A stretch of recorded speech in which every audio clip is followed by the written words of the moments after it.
Welcome to this new round of educational chess. I have white, and I'm going to start with the pawn on e4. We'll see where this leads us. My opponent responds with the 5.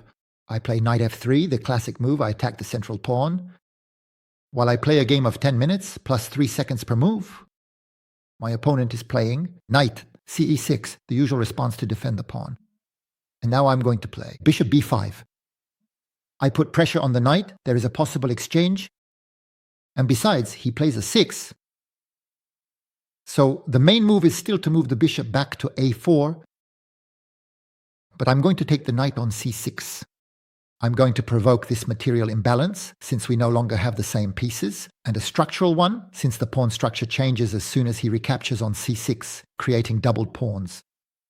So why does he recapture with the pawn from the center towards the outside, when it's often said to recapture with a pawn towards the inside, to bring it closer to the center? Well, quite simply because he wants to open the diagonal for his light-squared bishop, which I no longer have. And also to open the file for his queen. That way, if I take the pawn on e5, he plays queen d4. And the fork of the knight and the pawn allows him to recover the pawn in good conditions. So I'm not going to take, and I will do kingside castling. Now I'm threatening to capture, because on queen d4, I'm leaving. And on queen e4, rook e1, the pin will be fatal to him, since the e column is open.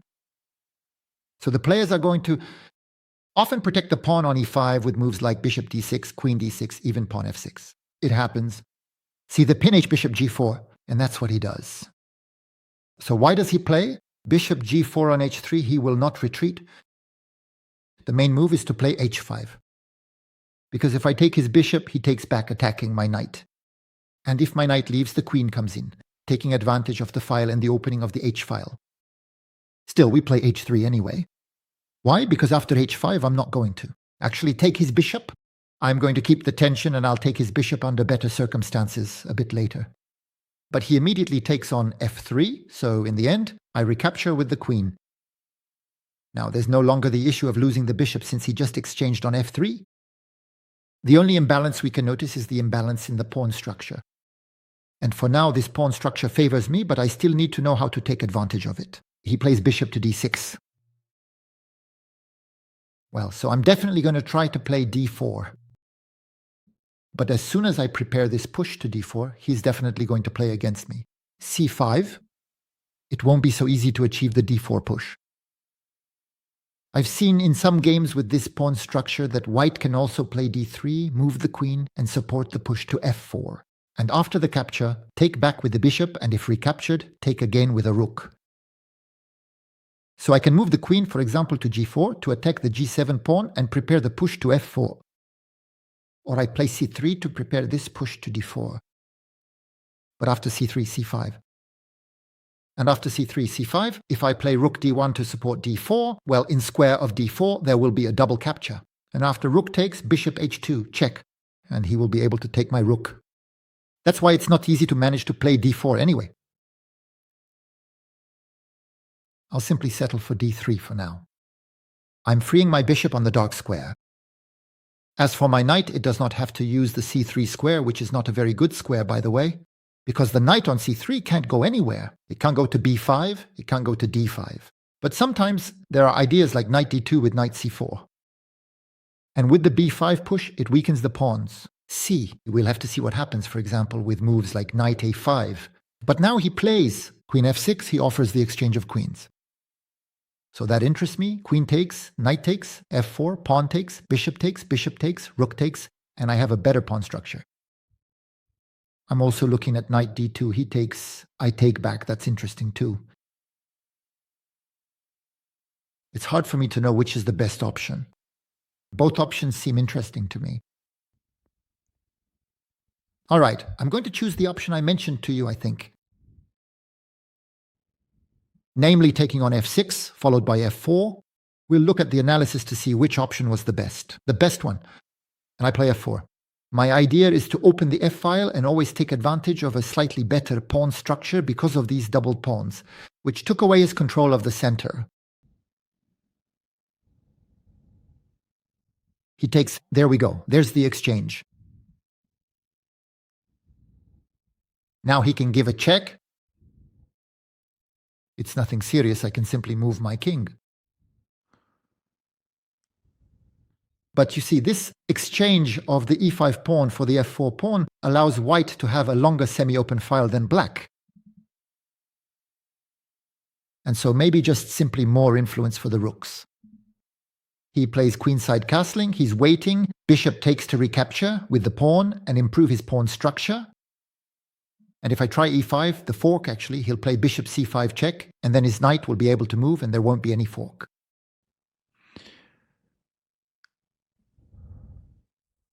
So I'll develop my knight. I'll put it on d2. On c3, as I told you, it's missing 2 squares for development. b5 and d5, that's not possible. I play kd2. I connect my rooks. Maybe sooner or later, I'll start moving my king, which will really threaten the fork. He takes, so rook recaptures. He also has his rooks connected. But I hope to be able to take advantage of this pawn structure with this space advantage. How? Well, by exploiting the outpost on f5. This square could be interesting for one of my knights. For example, kc4, ke3, kf5, because on f5, the knight attacks g7 and controls interesting squares d'ailleurs, and it's difficult for my opponent to play g6 without greatly weakening the presence of the knight on f6. For now, I'll play rook f1. I double the rooks, so if the knight moves, I can take the pawn on f7. Then my strategy is to maneuver with my knight so it reaches the square f5. You see, once my knight is on f5, if my opponent plays g6, I play knight h6. His knight is attacked twice, and behind that, the pawn will be attacked 3 times. So he plays rook d7. He defends his f7 pawn from the side, giving his knight freedom to move again. So what am I going to do? Should I prevent the knight from going to h5 by playing g4? That's interesting. But is knight h5 really a threat? Maybe not, actually. If I play rook f5, there would still be the fork on g3 afterwards. So knight h5, I can play rook f3. And maybe even g4 a bit later. So it's not urgent for me to prevent the knight from coming to h5. He could play f6, that is knight h5, rook f3, and he would have f6. Yes, but be careful, f6 removes the only square for the knight. After g4, his knight has no square. No, I'm not in a hurry, so I can maneuver with my knight. Knight c4. Plus, I'm threatening to bring the knight to e5 to attack his rook, and once again, f7. He plays the rook to e7, by the way, and now knight to e3. And you see the outpost on f5? Attacking the rook, attacking the g7 pawn, which is crucial to the defense of the knight on f6.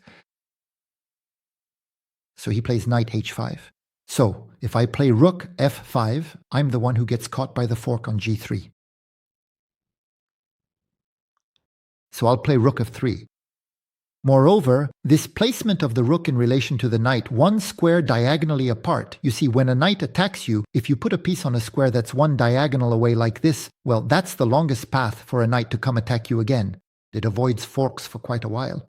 So this is especially interesting when the knight is harassing the king in certain endgames. You see, you put your king 1 square diagonally like this, and you're safe for several moves. So I'll move to f3. And if I play f6 to relieve the pressure on the pawn, f7, then g4, and his knight has more squares. Otherwise, my knight comes to f5, attacking his rook and his g7 pawn, which the knight defends, but I can chase the knight away. So as a result, he plays g6 to prevent my knight from coming to f5. And he gives his knight the escape square g7. That's not bad. So after g4, knight g7, for example, rook f6, he pushes me back afterwards with knight e8. And now what is he threatening? He's threatening f5. No. Pawn takes, and my knight can capture. And even if there's rook f7, it's not dangerous. I can even play kd6 check and capture his rook on f7 afterwards. So he's not threatening f5. But I don't actually possess the outpost anymore. How am I going to make progress? kg4, then maybe kh6. kg4, if I play f5, then pawn takes, rook takes. I can take back, he can penetrate on e2, but I can come back to f2 so he doesn't shave my mustache by taking all my pawns on the second rank. You see, if he gets a rook to e2, he'll grab c2, b2, a2, all on the rank. All right, I play king to d4. So there you go. On f5, capture, capture, I take his pawn, and even if he takes, I can take back. And when he comes in on e2, I can come back to f2. I must make sure the knight can't slip onto a square where I haven't anticipated it. I still need to be careful. And you see, for now, I'm playing entirely based on the pawn structure, which is a bit superior to the balances I identified in the opening. You see, this f file is longer than the e file. And this intention, precisely in the opening, to play f4 to open a longer file. My opponent plays king to d8, but for now, he's holding on. He's under pressure, that's true, but he's holding on. If I play king d6, he simply exchanges. He plays king e8, and it's the same. He holds the position. He's worse off, but it's not breaking. On knight h6, he'll play king h8. And again, it's not breaking.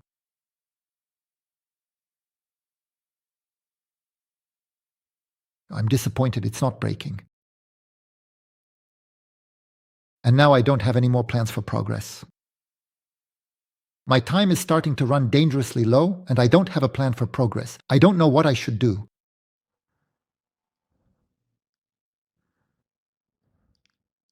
I'm going to play king h2 first. It's not a very good move. I'm well aware of that, but it takes away the g3 square from him, if my rook has to move. At some point, it reassures me. I give him back the move. It's his turn to play now, and maybe I'll have time to think of some kind of plan.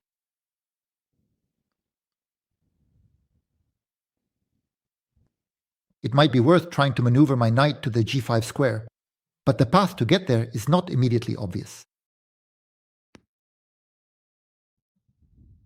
He plays pawn b6.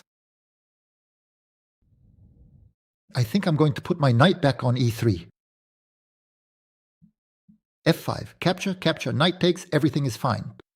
I play knight to e3 to allow the pawn to reach g4, and then maybe g5, to really dig out the hole on f6.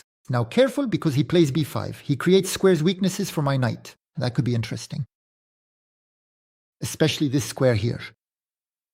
It's the same, it's the longest path to get there. Let's play g4. Let's push back his knight already. And here, I was looking at g5.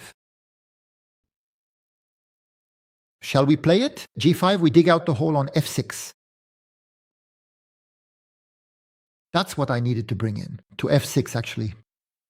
Now that I've chased the knight to h5, I have access to the f6 square to go attack here on the 6th rank. That could be interesting. Now he's attacking g5, so I play h4.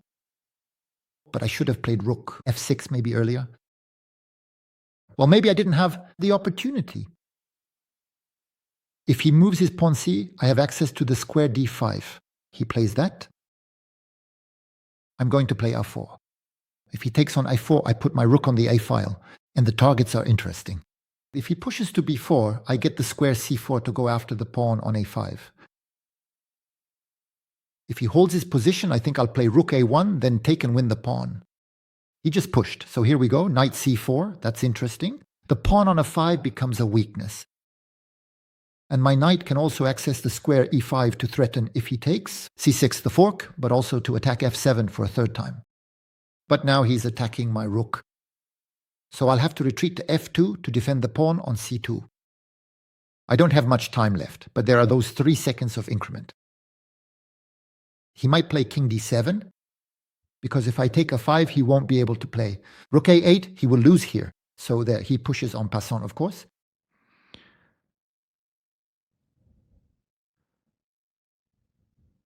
Rook f7, knight e5. What exactly did he intend to do with that aggressive f5 pawn push? It is actually some really impressive and solid play, though. How on earth could he not have seen the possibility of an en passant capture there? Now that he plays rook to e6, I'm simply going to take the hanging pawn on a5. That's always something gained. Afterwards, there could be checks and coming back to c5, attacking his rook. Or simply reposition to c4.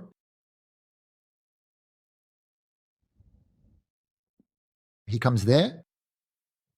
So maybe a check. Let's give a check.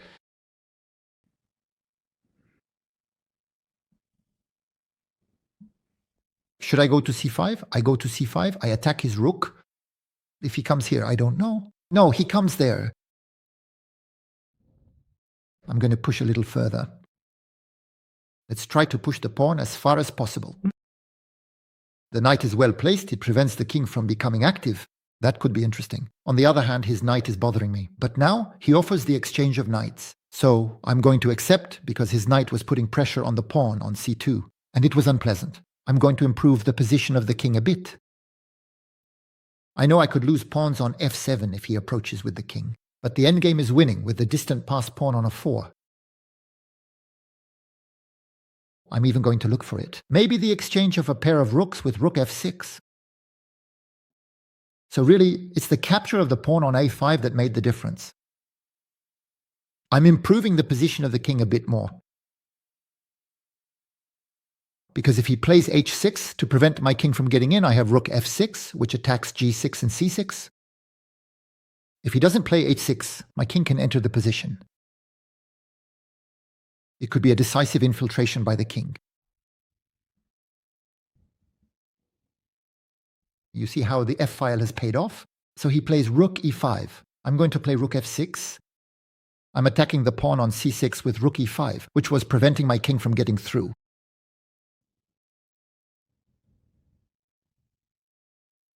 There we go, he plays king here. I'm going to play b3. It's not a good move now. I realize he has rook c5 to attack c2, but, well, I have rook f2. I could have found something more precise, but the lack of time kept me from finding a better idea. There, he forces me to come defend. That's not great for me. I didn't play this sequence well, even if it's still winning for me. So he's putting pressure here on the pawn on f7, on the rook. I'm not really sure how to proceed here. I have the move d4, but he's going to come in on c3. All right, I'll play rook f3 for now. If I play d4, he can't come in on c3, otherwise I exchange. It might be interesting to push d4 anyway. What's good is that the pawn on f7 still immobilizes his pieces. Now I need to find the winning infiltration. He's playing to create a fortress, meaning a position where I won't be able to make progress despite my material advantage. And I have to figure out how to slip through.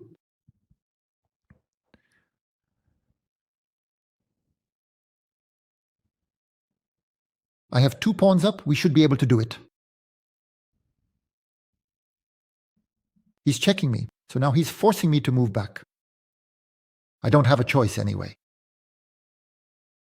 But it weakens g6. When I play rook f6, now I'll have a target on g6, which I didn't have earlier when the pawn is on h7. He comes to e5, so I go to f6 and attack g6. He'll want to play g5. No. He plays rook here. I exchange gladly. Really, with pleasure. And I play d4. The idea is maybe to play e5 and rook f6, check afterwards.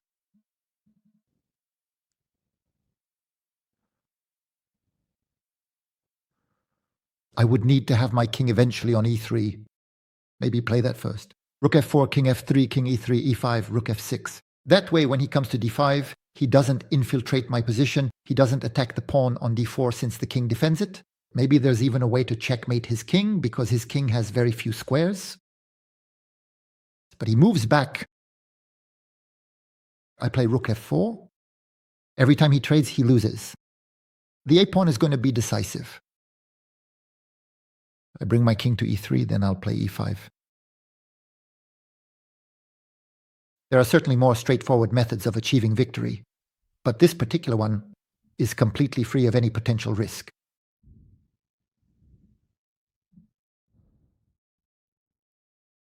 It's impossible to be cautious without being patient in chess.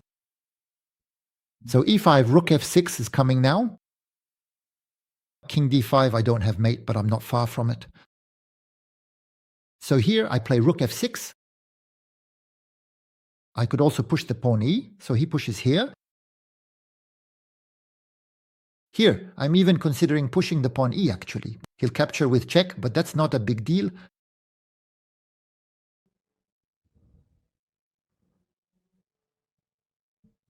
I'm still going to take on g6. Oh no, but it was silly to take on g6. I give up the pawn on f7, and now I'm going to ruin everything. This is nonsense. I take there. Well, I'm not going to ruin everything, but I did mess up a lot under time pressure. Afterwards, I'll go to g5 to get h5. I'm going for h5. Trying to force his rook to come to h7 to worsen its position, make it more passive, so it loses its activity. Then after that, get to e4 with the king. There we go. He advances here. I'm going to improve the position of the king. He checks me. I go back to e6. No, he goes there. I'm going to push my pawn. He doesn't have any more checks. I'm going to go to f6 and give him check myself. There, check. He's going to come there to attack the pawn, but I come here to defend. Fortunately, he doesn't have a check with his rook to disconnect my king from protecting my rook. And there you go. Now he's going to try to look for a check, so I wisely move aside. I even moved away, very, very far. You can see how scared I was. I move my foot to e7. And now it's easy to win.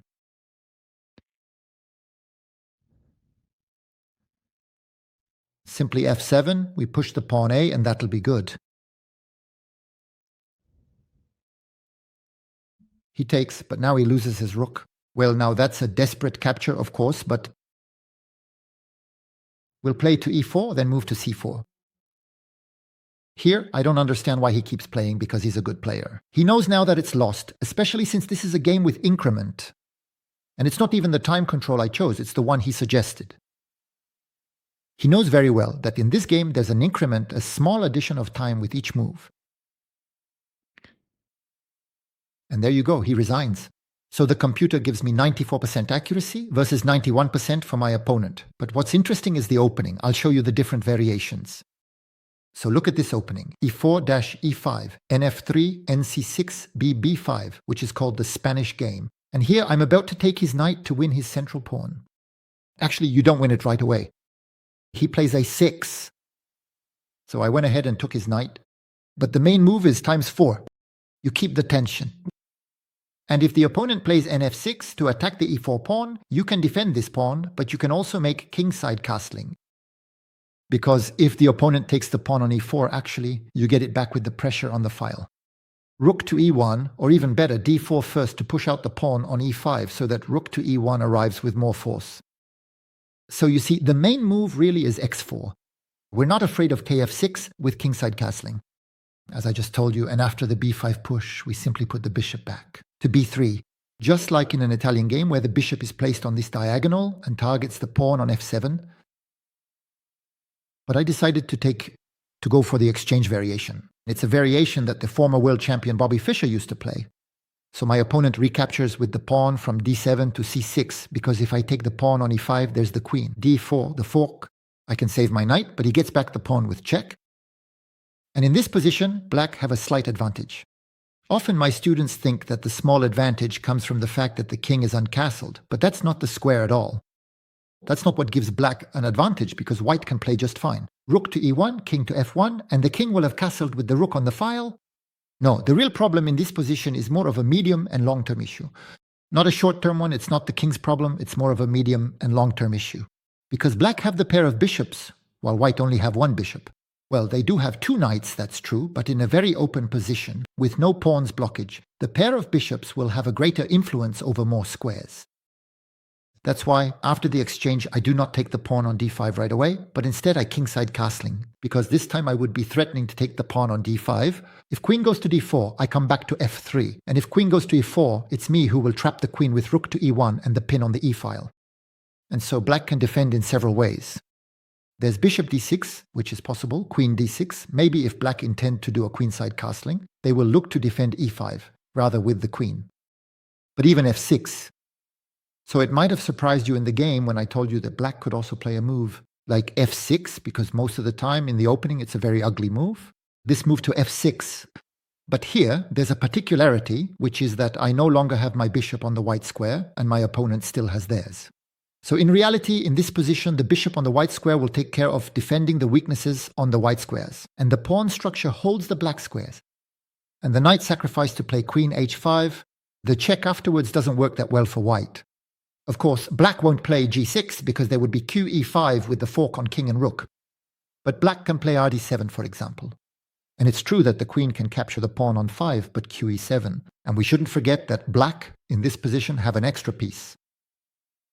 So here, there are several defensive moves. Bishop d6, queen d6, and even f6. If you check with an analysis engine, you'll see that this move f6 isn't dramatic for black.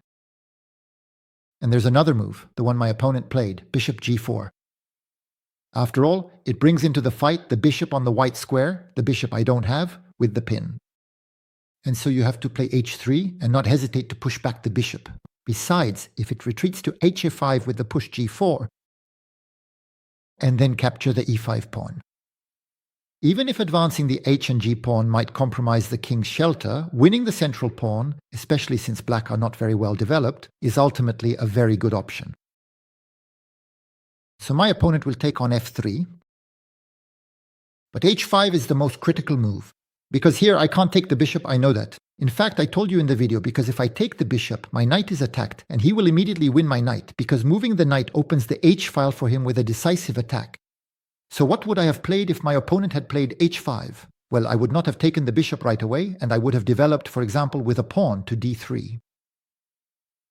Meanwhile, for example, waiting for him to block the diagonal path of the queen. For example, if I play knight f6 at some point, then we could start taking, because there would no longer be immediate access for the queen to h4.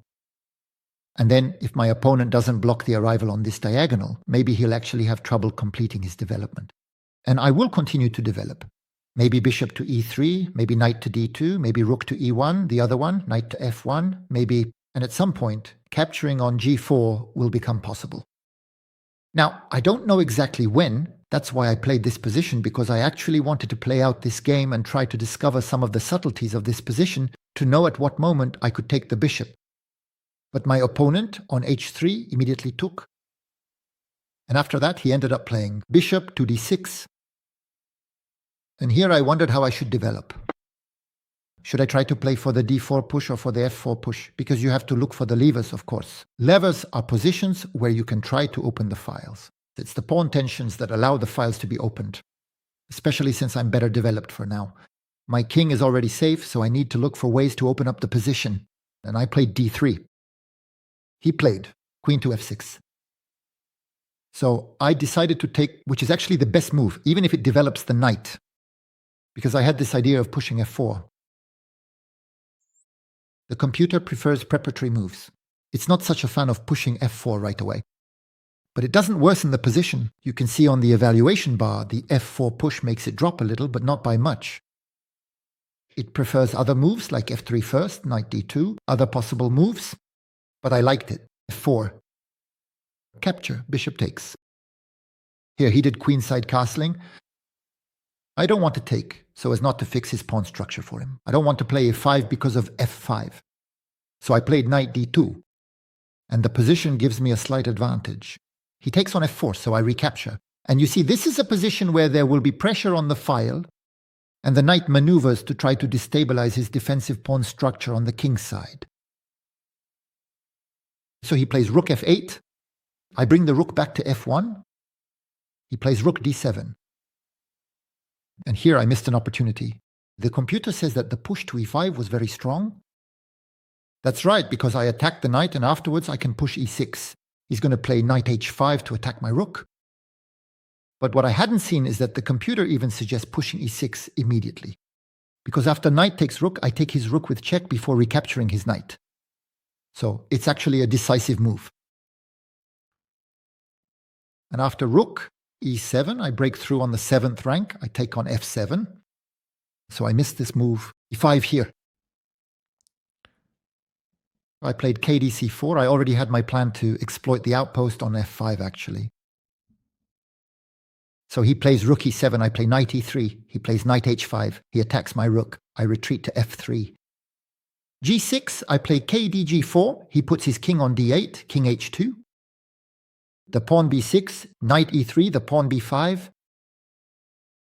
g4, I push back his knight, which comes to g7, g5, knight to e6, h4. Well, for now it's fine, a5 and a4. And here I was waiting for just one thing, for his b-pawn to move, either to capture or to advance, so I could win that c4 square. And that's exactly what happens. He is going to move it, but if he does nothing, I can play rook a1 afterwards and threaten to capture in order to win. The pawn a7. So he ended up pushing, but knight c4 will give me the pawn a5. And so here the position is completely winning. I'm going to have a knight darting around to exploit the opponent's weaknesses. I have a dominant f-file with doubled rooks and pressure on the backward pawn on f7. He is in a passive and defensive position, so maybe I didn't convert as well as I could have, but it was still a game dominated by white. So I won't analyze any further. You've seen what happened next. I ended up gradually nibbling away at the position. You can give me a thumbs up if you found the game instructive or entertaining. And then leave me comments, share the video, support the channel, and we'll meet again soon for new adventures. Goodbye, everyone.